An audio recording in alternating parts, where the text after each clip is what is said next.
Spin clockwise, set to noon, then run up. Okay.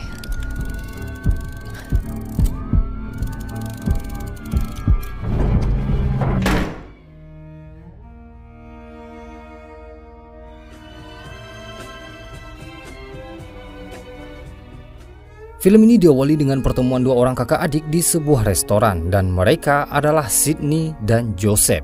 By the way, mereka ini sedang dalam pengejaran polisi karena semalam habis merampok bank dan berhasil membawa uang sebanyak 7 juta dolar. Rencananya, mereka akan menghilang selama 2 minggu ke depan dengan cara sembunyi di sebuah rumah di pinggir kota dan jaraknya sekitar 2 atau 3 mil dari restoran tersebut. Setelah itu karena tempat sarapan mereka telah terlacak polisi, Sydney dan Joseph langsung kabur ke hutan dan di sana Joseph menjelaskan rencana pelarian mereka.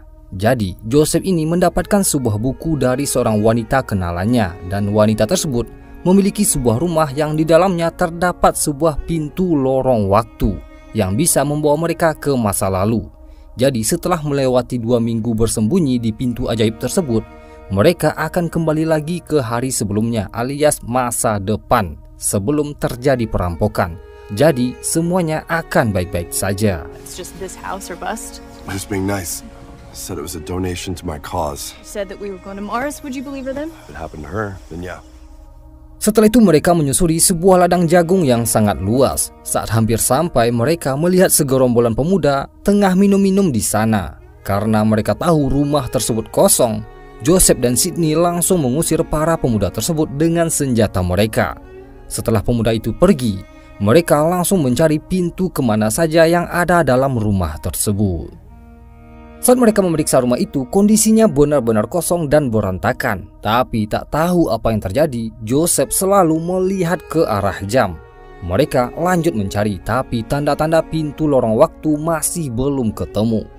Lalu persembunyian mereka akhirnya tercium polisi dan sirinenya mulai terdengar dari kejauhan. Untungnya Joseph melihat sebuah pintu kecil. Saat ia menempelkan telinganya ke pintu tersebut, ternyata terdengar suara detik jam, yang artinya pintu tersebut terhubung ke jam yang ada di rumah tersebut. Tanpa pikir panjang, mereka berdua langsung menyetel jarum jam sesuai petunjuk yang ada di buku. Dan akhirnya pintu kemana saja alias lorong waktu bisa terbuka. What's the other one? Spin clockwise, set to noon, then run up. Okay.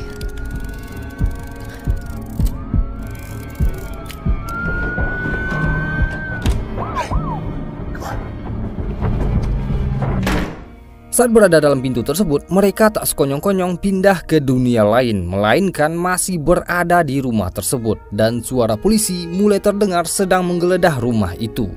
Dalam ruangan tersebut terdapat sebuah telepon dan menurut tutorial yang ada di buku, mereka harus melakukan panggilan telepon dan menyebutkan sebuah mantra yang bunyinya Sit Peto Tutum Peregrinatione. Sit Peto Tutum Peregrinatione. Dan setelah mantra disebutkan, saat mereka kembali keluar, suasana rumah itu telah berbeda dan lahan jagung yang ada di depan rumah itu telah menjadi lahan kosong. Semua ruangan benar-benar rapi dan suasananya berlatarkan suasana zaman dahulu kala. Bahkan semua stok makanan dan minum pun telah tersedia. Lalu karena semuanya telah aman, Joseph langsung mengatur kembali jam yang ada di rumah itu dan waktunya diatur agar pintu kemana saja kembali bisa dibuka 2 minggu ke depan. So is that it? Now we wait for time to pass in our present. It's 2 weeks then? 2 weeks and counting. Hari-hari mereka di masa lalu pun dimulai. Semuanya aman-aman saja alias damai. Tapi tak ada satupun manusia selain mereka berdua. Di sana juga terdapat sebuah tempat penggilingan padi alias eler. Tapi saat mereka memeriksa tempat tersebut, pintunya tak bisa dibuka sama sekali. Sehingga satu-satunya tempat yang bisa mereka akses hanyalah rumah tersebut sampai pekarangan beberapa ratus meter di depannya.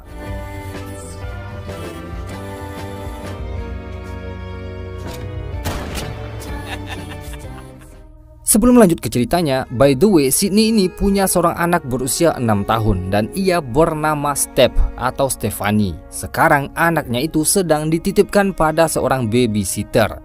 Jadi kalau seandainya mereka kembali nanti, Sydney berencana pindah ke luar negeri bersama anaknya tersebut dan membuka sebuah toko dengan uang hasil rampokan itu. Nah, sedangkan Joseph, karena ia single alias jomblo, ia tak peduli sama sekali dengan uang jatahnya tersebut. Ia hanya ingin hidup damai dengan kakak dan keponakannya itu. Jadi semua uang jatahnya diberikan pada Sydney. Maybe they studied quantum mechanics. She knows a lot about you and how fucking lame you are. Oh yeah. Setelah itu di hari ke-14, tentunya di hari terakhir mereka di sana, Joseph dan Sydney mulai berkemas-kemas dan membersihkan seisi rumah itu. Tapi saat Joseph membuang semua sampah, ia mendapati pintu tempat penggilingan padi tiba-tiba terbuka. Padahal sebelumnya terkunci total. Tanpa pikir panjang, Joseph langsung berlari mengabarkan pada Sydney. We have to go now. Di sisi lain, saat Sydney membawa semua tas berisi uang ke lantai atas, tepatnya ke pintu portal waktu, ia benar-benar terkejut melihat pintu tersebut. Ternyata di pintu itu telah terpaku sebuah papan yang bertuliskan mereka harus pergi ke penggilingan. Bahkan ketika pintu itu dicoba dibuka, pintu tersebut tak bisa dibuka sama sekali.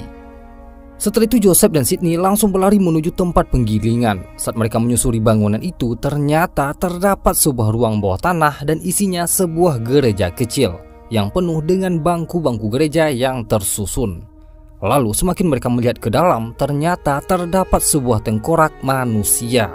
Dan di mimbar tempat tengkorak tersebut bersandar, terdapat sebuah ukiran-ukiran tulisan yang isinya mereka harus melanjutkan menulis sebuah ukiran jika ingin tahu langkah selanjutnya, atau kalau tidak mereka akan mati. No, I'm not doing this. No! Sit! No! Sit!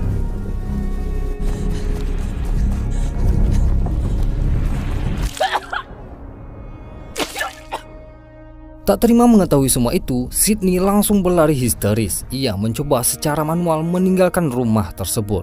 Tapi belum sampai ratusan meter ia berlari, Sydney tiba-tiba muntah darah. Ternyata area rumah tersebut telah dibatasi dalam radius tertentu. Jadi Sydney dan Joseph benar-benar tak bisa pergi sama sekali.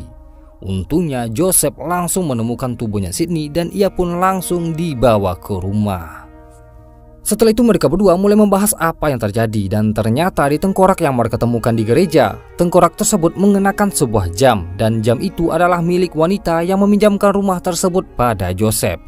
Lalu Joseph juga berkata kalau sepengetahuannya jam itu adalah jam pusaka milik wanita tersebut alias benar-benar berharga, yang artinya rumah tersebut bukanlah milik wanita itu, tapi ada yang memilikinya. They got her. This isn't her place. Are we safe? Dan di mimbar gereja tertulis Vice. Mereka berdua di bawah cengkeraman Vice. Jadi wanita itu kemungkinan ditangkap dan dibunuh oleh pihak Vice karena telah meminjamkan rumah tersebut pada mereka berdua secara ilegal. Look, whoever it is, we have to assume they know what we have. Mereka berdua akhirnya memutuskan kembali ke gereja dan mengukir sebuah tulisan sesuai instruksi yang ada di mimbar tersebut. Setelah ukiran dibuat, tiba-tiba muncullah sebuah berangkas. Untungnya, dalam buku catatannya Joseph terdapat sebuah kode kunci untuk berangkas itu. Dan setelah berangkas berhasil dibuka, terdapat sebuah tape recorder. Dan di sana juga tertulis tutorial untuk berbicara dengan pihak Vice, yaitu dengan cara rekam suaranya dan masukkan kembali tape recorder ke dalam berangkas. Sehingga setelah itu mereka selanjutnya bisa berkomunikasi dengan Vice yang berbicara dari masa depan. Hello.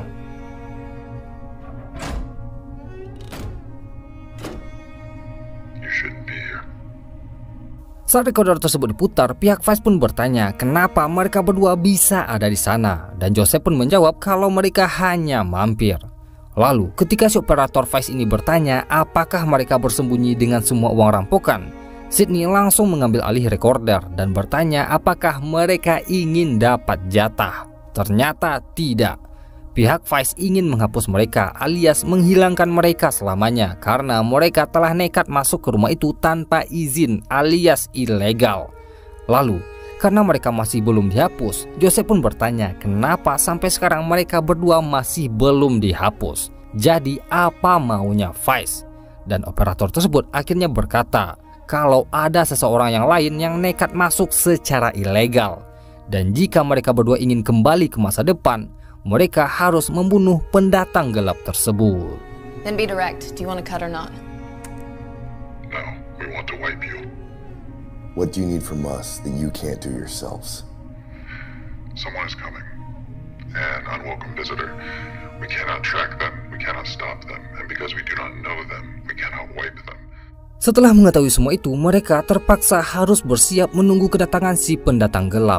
Dan parahnya, pihak Vice juga tak tahu sama sekali kapan pendatang gelap tersebut akan menemui mereka ke rumah itu. Dan tujuan pendatang gelap tersebut adalah untuk kembali ke masa depan menggunakan pintu yang ada di rumah tersebut. Sehingga satu-satunya hal yang bisa mereka lakukan hanyalah bersiap dengan semua senjata yang ada dan berjaga di setiap sudut rumah.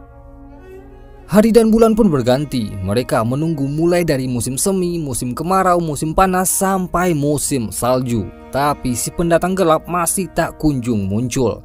Bahkan udah nyaris hampir setahun mereka berdua terjebak di zona waktu tersebut. Lalu, dari semua berkas-berkas dan foto-foto yang ditemukan oleh Sydney di rumah dan di gereja, semuanya berakhir di tahun 1952 dan Sydney menyimpulkan kalau rumah tersebut hanyalah sebuah alat atau benda. Jadi pihak Vice menggunakan mesin waktu yang mereka miliki dan menjadikan rumah tersebut sebagai wahana fasilitas lorong waktu mereka. Jadi lorong waktu miliknya Vice kemungkinan tak hanya rumah itu, tapi ada yang lainnya juga. Itulah sebabnya ada yang ketahuan menjadi pendatang ilegal dan mencoba kembali ke masa depan. So when we snuck in, we tipped them off with a trace that they didn't recognize, and that's how we got stuck. Doesn't really answer the big looming question though, does it? Setelah setahun mereka berada di sana, saat Sydney kembali berjaga di teras, tiba-tiba ada seseorang yang meneropong dari kejauhan, dan inilah si pendatang gelap. Pendatang tersebut diam-diam berjalan mendekat tanpa diketahui oleh Sydney. Setelah mengeluarkan sebuah radio tape, pendatang tersebut langsung membidik ke arah Sydney dengan senapannya. Untung saja, Joseph langsung datang dan menyuruh Sydney untuk menghindar.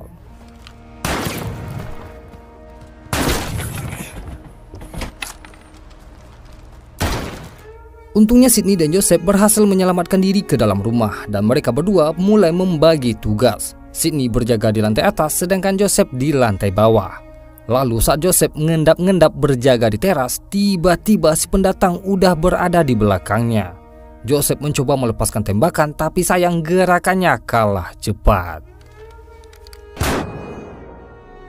Setelah itu Sydney langsung turun ke bawah memeriksa keadaan. Saat ia berjalan ke teras, ternyata si pendatang gelap telah menawan Joseph dan ia memutarkan sebuah lagu. Lagu tersebut adalah lagu yang benar-benar familiar di telinga Sydney dan lagu itu adalah lagu kesukaan ibu mereka berdua. Sehingga Sydney pun mulai berprasangka kalau pendatang gelap tersebut adalah ibunya yang datang dari zona waktu yang lain.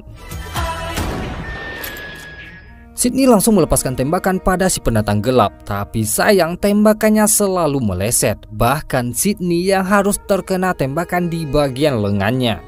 Sydney langsung menyelamatkan diri ke dalam rumah. Lalu karena udah muak, ia pun mencoba membuka papan palang yang terpaku di pintu zona waktu alias pintu kemana saja. Tapi semakin ia mencoba menghancurkan papan itu, papan baru muncul lagi. Selalu begitu, hancurkan muncul lagi, hancurkan muncul lagi. Dan tulisannya, hentikan, kau akan merusak pintu itu. Lalu karena Sydney masih tak mau berhenti, tiba-tiba sebuah berangkas pun muncul dan mulailah Sydney berkomunikasi dengan operator Vice. Why are you breaking the door? Di sisi lain, Joseph ternyata masih hidup, hanya saja kakinya yang ditembak oleh si pendatang gelap. Joseph melihat si pendatang gelap itu mencoba membuka berangkas dengan buku catatan miliknya. Saat si pendatang sibuk, Joseph mencoba menggapai pistol yang ia sembunyikan di mimbar gereja. Tapi sayang, sedikit lagi pistol tergapai, Joseph langsung ditarik oleh pendatang gelap tersebut. Setelah itu Sydney akhirnya berkomunikasi dengan operator Vice, dan operator tersebut berkata jika seandainya Sydney menghancurkan pintu itu, ia dan Joseph selamanya akan terjebak di zona waktu tersebut. Sydney juga bertanya mengapa ia tak dibiarkan saja pergi, dan si operator berkata perusahaannya tak bisa begitu saja melepas liarkan para pengunjung ilegal dan alasannya rahasia. Lalu Sydney mulai menanyakan perihal lagu yang diputar oleh si pendatang gelap, dan lagu tersebut adalah lagu favorit ibunya. Sehingga Sydney pun menduga pendatang gelap itu adalah ibunya yang datang dari zona waktu yang lain. Tapi dengan tegas si operator berkata kalau pendatang gelap tersebut bukanlah ibunya Sydney. Dan ketika Sydney bertanya siapa pendatang gelap itu, pihak operator tak mau menjawab sama sekali. I told you, we can't say. Di tempat lain, si pendatang gelap menyuruh Joseph berbicara dengan operator Vice, tapi pendatang gelap tersebut tak bicara sama sekali, hanya saja menggunakan tulisan. Joseph disuruh mengatakan kalau ia telah berhasil membunuh si pendatang gelap, hanya saja di luar keadaan cuacanya benar-benar buruk, jadi mayatnya tak bisa dibawa ke gereja sesuai instruksi. Di tempat lain, Sydney menanyakan keadaan saudaranya. Karena si operator tahu kalau Joseph berbicara di bawah ancaman, ia pun memberitahukan kalau Joseph masih hidup, hanya saja sedang disandra. Seriously, why can't you talk? Setelah itu, Joseph mulai bertanya pada si pendatang gelap kenapa ia di sini dan apa maunya. Dan si pendatang gelap pun menuliskan kalau ia ingin mencari seorang pria yang membunuh keluarganya. Dan saat Joseph bertanya siapa pria itu, tiba-tiba Sydney datang sehingga pertanyaannya itu tak sempat terjawab. Saat Sydney diam-diam menyelinap, pergerakannya ketahuan. Tapi untungnya tembakan yang dilepaskan oleh si pendatang gelap tak mengenai tubuhnya Sydney.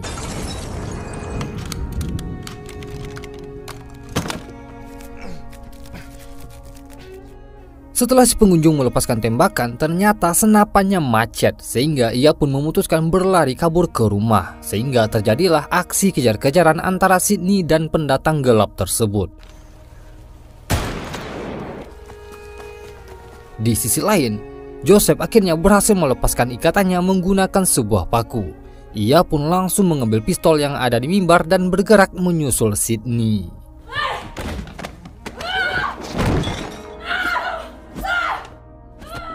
Sydney akhirnya berhasil menyusul si pendatang gelap ke rumah dan terjadilah perkelahian antara mereka berdua. Sampai pada akhirnya Sydney berhasil melumpuhkan pendatang gelap itu. Dan saat topengnya dibuka, pendatang gelap tersebut ternyata adalah Steph atau Stephanie, yaitu anaknya Sydney yang udah tumbuh jadi remaja. Steph. Yang artinya Sydney telah bertahun-tahun terjebak di zona waktu itu, dan Steph kemungkinan datang untuk mencari mereka. Sayangnya, belum sempat semuanya terjelaskan, Joseph tiba-tiba datang dan langsung menodongkan pistol pada Steph yang udah kembali menggunakan topeng. Tak ingin anaknya mati, Sydney langsung menghadang tembakan itu, dan akhirnya Sydney yang harus tewas akibat tembakan yang dilepaskan oleh Joseph. Lalu Steph lanjut berlari ke lantai atas dan menuju pintu lorong waktu. Saat Joseph melihat ke atas, pintu tersebut telah hancur berkeping-keping.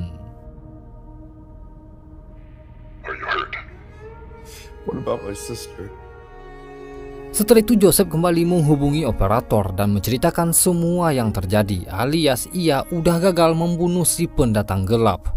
Lalu Joseph diperintahkan kembali ke gereja, dan saat ia masuk ke sana, pintu tersebut tiba-tiba tertutup dan ia pun telah berada di sebuah ruangan bersama dua orang yang sedang duduk di sebuah meja. Dan ternyata mereka adalah operator Vice. Turn around. You can't look at us. Setelah itu si operator mulai bertanya pada Joseph apakah ada informasi detail mengenai si pendatang gelap, baik itu wajah, suara, atau jenis kelamin. Tapi sayangnya Joseph tak tahu apa-apa sama sekali. Sehingga si operator memvonis kalau Joseph telah gagal dan ia harus dihapus. All right.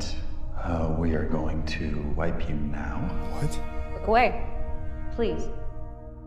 Sebelum si operator menghapus dirinya, Joseph masih sempat bertanya, kenapa mereka dijebak di sana? Sehingga si operator pun menjawab kalau keberadaan Joseph dan Sydney di rumah itu hanyalah sebuah kebetulan dan bertepatan dengan seorang pendatang gelap yang ingin merusak semua sistem atau siklus yang telah dibangun oleh Vice.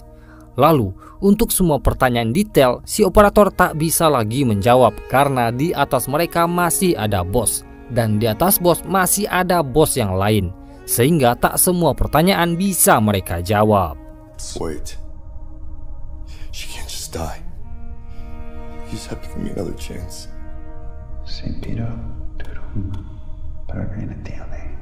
Joseph akhirnya memohon agar ia diberikan kesempatan untuk kembali, setidaknya mencegah agar jangan sampai Sydney mati. Setelah berunding beberapa saat, si operator akhirnya bersedia. Sehingga Joseph dikembalikan ke masa saat di pagi hari setelah ia melakukan perampokan. Ketika Joseph mendapati dirinya tengah menyusun uang dan bersiap menuju restoran, Joseph langsung membunuh dirinya yang satu lagi itu. Dan setelah itu Joseph langsung menanti kedatangan Sydney di restoran. Saat Sydney memasuki restoran itu, yang ia dapati bukanlah saudaranya yang duduk di sana, melainkan seorang lelaki tua, yaitu Joseph yang udah tua. Ternyata Joseph telah puluhan kali mencoba pengulangan waktu agar jangan sampai Sydney mati. Tapi sayangnya usahanya tersebut selalu gagal. Dan untuk yang terakhir ini, Joseph mencoba menghentikan Sydney agar jangan sampai masuk lorong waktu dengan cara menyuruh Sydney membunuh dirinya, membunuh kakaknya sendiri, lalu kabur meninggalkan semua uang rampokan itu. Sehingga setelah dirinya mati, Sydney tak akan jadi masuk lorong waktu dan bisa terus melanjutkan hidupnya. Do you feel bad about this one? Maybe he'll be the first one to break it, you know. Gotta love hope. Oke geng, sekian sedikit spoiler dan alur cerita film Things Will Be Different. Gimana? Bikin puyeng gak filmnya? Ini aja gue nonton harus berulang-ulang biar bisa bikin alur cerita filmnya. Nah, buat kamu yang suka sama filmnya, jangan lupa pencet tombol like-nya ya. Dan buat kamu yang belum subscribe channel ini, jangan lupa subscribe biar kamu nggak ketinggalan spoiler-spoiler dan alur-alur cerita film-film keren lainnya. So, thank you.